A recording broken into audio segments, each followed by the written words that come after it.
तो साथियों, आज की इस वीडियो में हम बात करेंगे Tamil Nadu mercantile bank limited IPO के बारे में।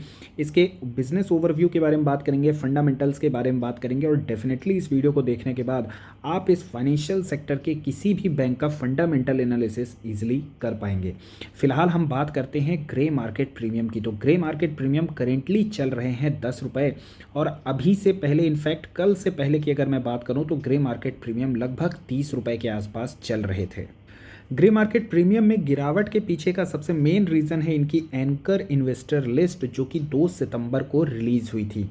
उस लिस्ट में ऑल्दो आप देखेंगे आपको कुछ अच्छे नाम यहाँ पे दिखाई देंगे जैसे कि नोमुरा, लेकिन यहाँ पे जो एक नेगेटिव साइड है इस लिस्ट का वो ये है कि यहाँ पे जो अलॉटमेंट हुए हैं वो सारे के सारे 510 रुपये के प्राइस पर यहाँ पे शेयर्स के अलॉटमेंट हुए हैं। आप देख सकते हैं सारे जितने भी अलॉटमेंट हैं वो सारे 510 रुपये पर हैं।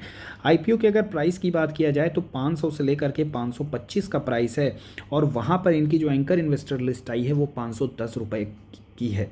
अब आप ही बताइए, अगर ये 510 रुपये पर यहाँ पे एंकर इन्वेस्टर में शेयर्स देंगे तो फिर कोई भी क्यूआईबी या फिर एचएनआई यहाँ पे 525 रुपये में क्यों इनके शेयर्स लेगा। और यही रीज़न है कि एंकर इन्वेस्टर लिस्ट आने के बाद से इनके आईपीओ में जो ग्रे मार्केट है वहाँ पे काफ़ी ज़्यादा हमें सेल ऑफ देखने को मिला, जिसकी वजह से इनके ग्रे मार्केट प्रीमियम 30 रुपीज़ से स्लाइड होकर के फ़िलहाल 10 रुपीज़ पर आ गए हैं। चलिए अब बात कर लेते हैं इनके बैकग्राउंड के बारे में। तो ये जो कंपनी है ये इनकॉर्पोरेट होती है 1921 में नादर बैंक लिमिटेड के नाम से और इसका जो हेडक्वार्टर है वो तमिलनाडु में है, थोटुकुडी पर। उसके बाद 1962 में इस बैंक का जो नाम है वो नादर बैंक लिमिटेड से चेंज कर दिया जाता है तमिलनाडु मर्केंटाइल बैंक में। आप कह सकते हैं this is one of the oldest private sector bank है जिसकी यहाँ पे हिस्ट्री जो है वो 100 साल से भी ज़्यादा पुरानी है। एज ऑफ मार्च 31, 2022 इनके पास टोटल 509 ब्रांच है, but as its name depicts इसका जो मेन प्रेजेंस है, स्ट्रॉन्ग प्रेजेंस आपको तमिलनाडु में ही देखने को मिलेगा, जहां पे 509 ब्रांच में से टोटल 369 ब्रांचेज इनकी तमिलनाडु में हैं। बात करें अदर देन तमिलनाडु तो यहाँ पे आपको इनके 15 स्टेट में 15 स्टेट्स और 4 यूनियन टेरिटरीज में आपको इनका प्रेजेंस देखने को मिलेगा। अब बात कर लेते हैं बैंक के फंडामेंटल्स के बारे में। तो किसी भी बैंक का जो फंडामेंटल है वो डायरेक्टली इनकी एसेट क्वालिटी से रिलेटेड होता है। तो सबसे पहले हम बैंक की एसेट क्वालिटी के ही बारे में बात करेंगे और उसके बाद हम बात करेंगे इनके फाइनेंशियल्स के बारे में। फिलहाल अगर हम कस्टमर बेस की बात करें तो इनके पास लगभग 50 लाख का यहाँ पे कस्टमर बेस है एज ऑफ मार्च 31, 2022 और उस 50 लाख में से आप देख सकते हैं कि यहाँ पर जो इनके लगभग 40 लाख कस्टमर हैं वो मोर देन 5 ईयर यहाँ पे इस बैंक के साथ एसोसिएटेड है। इसका मतलब ये है कि इनका कस्टमर रिटेंशन काफ़ी अच्छा है, यानी लगभग आप देख सकते हैं 80% इनके कस्टमर जो हैं इस बैंक के साथ पिछले 5 सालों से एसोसिएटेड हैं। और सिर्फ यही नहीं, ये जो कस्टमर हैं ये इस बैंक के डिपॉजिट की अगर हम बात करें तो 77 ऑलमोस्ट 78% इनका कंट्रीब्यूशन डिपॉजिट्स में है। माफ़ कीजिएगा, डिपॉजिट में कंट्रीब्यूशन हम 78% का यहाँ पे दिखाया हुआ है, तो 78% कंट्रीब्यूशन यहाँ पे डिपॉजिट का है। ये जो कस्टमर्स एसोसिएटेड हैं 5 साल से उनका। और वहीं अगर हम एडवांस में इन कस्टमर्स का कंट्रीब्यूशन देखें तो वो लगभग 65% के आसपास है। तो यानी कि ये कस्टमर जो हैं तो एक अच्छा यहाँ पे कंट्रीब्यूशन कर रहे हैं बिजनेस ग्रोथ में इस बैंक की। और देखिए, किसी भी बैंक के एसेट क्वालिटी के ये 2 ही सबसे बड़े पिलर होते हैं, एक होता है एडवांस और एक होता है डिपॉजिट, और उसके बाद आता है यहाँ पे एडवांस की रिकवरी जिसको हम एनपीए से देखते हैं। उसके बारे में हम बाद में बात करेंगे।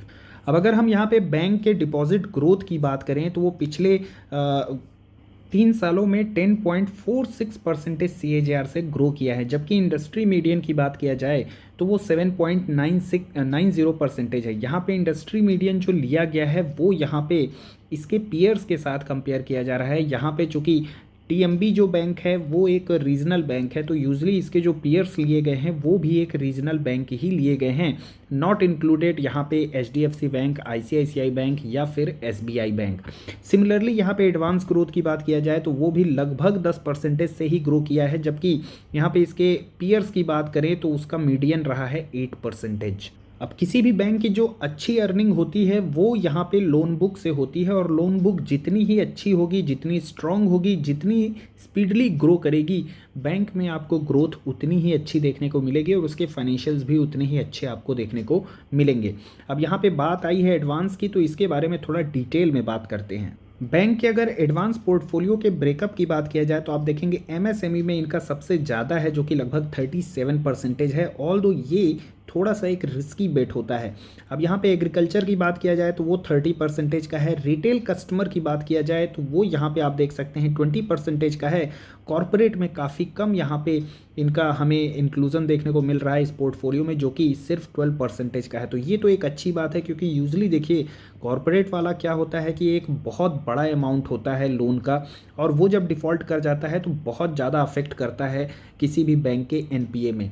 रिटेल यूजली आप देखेंगे हम लोग छोटे आदमी, मिडिल क्लास लोग होते हैं, ये जनरली डिफ़ॉल्ट नहीं करते हैं, और अगर करते भी हैं तो एक बहुत छोटा अमाउंट होता है, जो कि एक बड़े लोन बुक में वो छोटा अमाउंट उतना ज़्यादा अफेक्ट नहीं डालता है।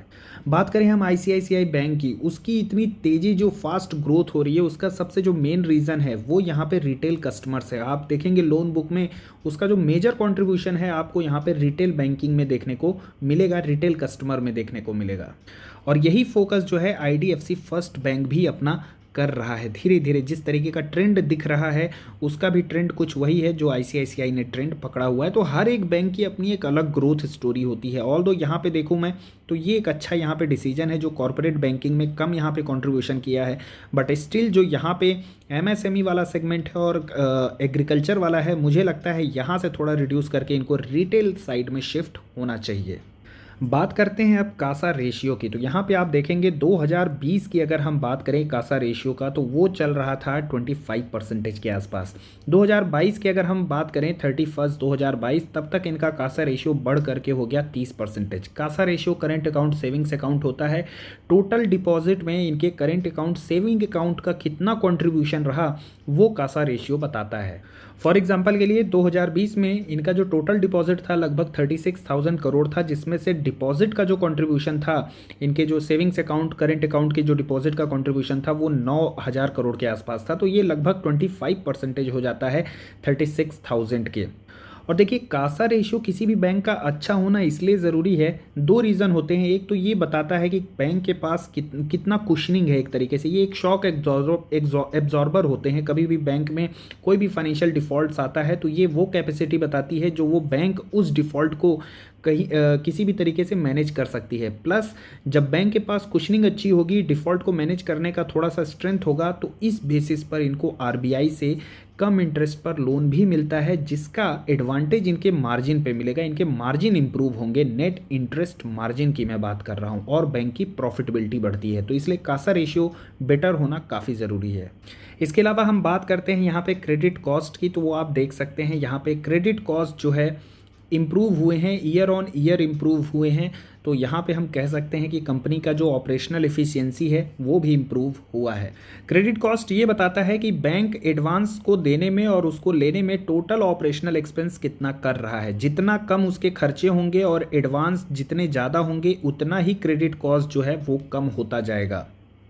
इसके अलावा हम बात करते हैं यहाँ पे इंटरेस्ट मार्जिन की, तो वो आप देख सकते हैं वो भी इम्प्रूव हुए हैं, यानी बैंक के मार्जिन जो हैं आपको धीरे धीरे इम्प्रूव होते हुए देखने को मिले हैं। अच्छे नंबर हैं ये। ऑल्दो यहाँ पे बात करें एचडीएफसी बैंक, आईसीआईसीआई बैंक, तो नियर आपको अबाउट 4% के आसपास देखने को ये मार्जिन मिलेंगे। रिटर्न ऑन एसेट किसी भी बैंक का काफ़ी इंपॉर्टेंट हो जाता है, और आप देख सकते हैं यहाँ पे रिटर्न ऑन एसेट जो है 2020 की बात करें 0.99% था, वहाँ से इम्प्रूव होकर 1.34% और फिर जो है 1.66% है। काफ़ी अच्छे ये नंबर हैं। इनफैक्ट बैंक के अगर हम नेटवर्थ की बात करें तो उसमें भी आपको ग्रोथ देखने को मिलेगी। बैंक के अगर हम नेट प्रॉफिट की बात करें तो यहाँ पे आप देख सकते हैं कि 400 करोड़ का नेट प्रॉफिट 2020 में था, वहाँ से आप देख सकते हैं ये ऑलमोस्ट डबल हो चुका है पिछले 2 सालों में। अब बात करते हैं एनपीए की। देखिए, किसी भी बैंक के एडवांस में ग्रोथ हो रही है, ये अच्छी बात है, लेकिन वो एडवांस बैंक में वापस भी आ रहा है या नहीं, वो भी काफ़ी इंपॉर्टेंट हो जाता है, और वो आपको बताता है एनपीए, यानी कि नॉन परफॉर्मिंग एसेट। तो वो आप देख सकते हैं 2020 की बात करें तो 1.80% था, फिर उसके बाद 21 में थोड़ा सा ये एनपीए और बढ़ा, और फिलहाल अभी आप देख सकते हैं ये एनपीए काफ़ी इंप्रूव हो चुके हैं। फिलहाल ये 0.95% के आसपास हैं। अब एक बार यहाँ पे इंडस्ट्री में इसके पीयर के साथ कंपैरिजन कर लिया जाए। आप यहाँ पे देख सकते हैं मोस्टली ये जो पीयर्स हैं ये आपको रीजनल बैंक देखने को मिलेंगे, जो कहीं एक स्पेसिफिक एरिया में आपको ज़्यादा कंसंट्रेटेड मिलेंगे। अब यहाँ पे हम बात करते हैं इनके नेट प्रॉफिट की। तो नेट प्रॉफिट आप देख सकते हैं 821 करोड़ रुपए, सिटी यूनियन 760, 458 करोड़ रुपए। यहाँ पे सबसे ज़्यादा आपको फेडरल बैंक का देखने को मिलेगा। आरबीएल फिलहाल यहाँ पे नेगेटिव साइड में आपको देखने को मिलता है। नेट प्रॉफिट सीएजीआर की बात करें तो 41% के हैं, सिटी यूनियन 26%। यहाँ पे अभी जो है तो डाटा अवेलेबल नहीं है। एडवांसेस के अगर हम यहाँ पे एडवांसेस के ग्रोथ की बात करें तो 9%, लगभग 10% का यहाँ पे टीएमबी में हमें देखने को मिलता है। सिटी यूनियन में 9%, कैथलिक की बात करें 17%, और रेस्ट आप देख सकते हैं कि नियर अबाउट हमें मीडियन ही देखने को मिल रहे हैं। अगेन यहाँ पे नेट इंटरेस्ट मार्जिन की बात करें 4% यहाँ पे अच्छे मार्जिन माने जाते हैं, 4% के आसपास इन दोनों का देखने को मिलेगा। यहाँ पे आपको 5% देखने को मिलेंगे, अदर देन यहाँ पे बिलो 4% आपको देखने को मिलता है। आरबीएल 4.4% के नेट इंटरेस्ट मार्जिन है। पिछले 3 सालों का अगर रिटर्न ऑन एसेट हम देखें ऑन एन एवरेज तो यहाँ पे टीएमबी का 1.32 है, सिटी यूनियन 1.16, 1% के आसपास कैथलिक का है, और उसके बाद यहाँ पे इसके जो पीयर्स हैं वो बिलो 1% आपको देखने को मिलेंगे। And now talking about net NPA, यहाँ पे अगर हम नेट एनपीए की बात करें एज अ परसेंटेज 0.95% टीएमबी का है। यहाँ पे सिटी यूनियन की बात करें तो काफ़ी ज़्यादा यहाँ पे आपको एनपीए देखने को मिलेंगे। अगेन कैथलिक के यहाँ पे नंबर काफ़ी अच्छे हैं 0.68%, और अदर देन यहाँ पे आप देखेंगे तो मोर देन 1% का यहाँ पे नेट एनपीए आपको देखने को मिलेगा। Now talking about the valuation, यहाँ पे अगर हम ईपीएस की बात करें तो लगभग 57 का ईपीएस है, और अगर उसको मैं प्राइस से डिवाइड करूँ तो वो निकल के आता है लगभग 9 के आसपास। तो 9 के आसपास इसका जो पी रेशियो है वो हमें देखने को मिलता है। सिटी यूनियन का आप देखेंगे 12 का है, यहाँ पे कैथलिक की बात करें 8 का है, 7 का है, 10 का है। तो वैल्यूएशन एज मच अगर हम यहाँ पे बात करें जिस तरीके के इसके पीयर्स हैं तो बहुत ज़्यादा यहाँ पे वैल्यूएशन नहीं है। 9 का पी जो है फेयरली जस्टिफाइड है। आईपीओ की डिटेल की बात करें 525 का अगर आईपीओ यहाँ पे सब्सक्राइब होता है तो 832 करोड़ रुपए का इशू साइज होने वाला है। और यहाँ पे अगर हम ओपनिंग की बात करें तो 5 सितंबर को ओपन होगा, क्लोज 7 सितंबर को हमें देखने को मिलेगा। अलॉटमेंट जो है वो आपको 12 सितंबर को देखने को मिलेगी। उसके बाद रिफंड और क्रेडिट होंगे, और जो ट्रेडिंग होगी वो 15 सितंबर से स्टार्ट होगी, यानी 5 से 15 सितंबर का टाइम जो है ये थोड़ा सा यहाँ पे ज़्यादा है। यहाँ पे पोर्शन की बात किया जाए QIB 75% हैं, NIB की अगर हम बात करें तो ये 15% हैं, रिटेलर्स यहाँ पे 10% हैं। प्रोमोटर की बात करें तो इसमें आपको कोई भी प्रोमोटर नहीं देखने को मिलेगा, प्रोफेशनली मैनेज्ड ये बैंक है। अब बात करते हैं इस आईपीओ में करना क्या है। तो देखिए, मेरे हिसाब से अगर इस आईपीओ में जाना है किसी को तो वो होगा लिस्टिंग गेन के लिए, सिर्फ और सिर्फ लिस्टिंग गेन के लिए यहाँ पे जाना चाहिए। फिलहाल ग्रे मार्केट प्रीमियम काफ़ी डाउन है, और जो नेगेटिविटी आई है, सेल ऑफ आई है इसके एंकर लिस्ट के बाद, वो भी एक यहाँ पे नेगेटिव पॉइंट है।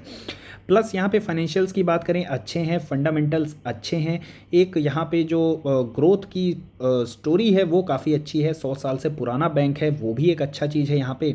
But for the long term मुझे लगता है आपके पास HDFC बैंक है, ICICI बैंक है, कोटक बैंक है, तो मुझे नहीं लगता कि आपको चौथे ऑप्शन के लिए जाना चाहिए। अगर आप ग्रोथ बैंक के साथ जाना चाहते हैं तो वहाँ पे IDFC फर्स्ट बैंक भी एक अच्छा ऑप्शन है मेरे हिसाब से।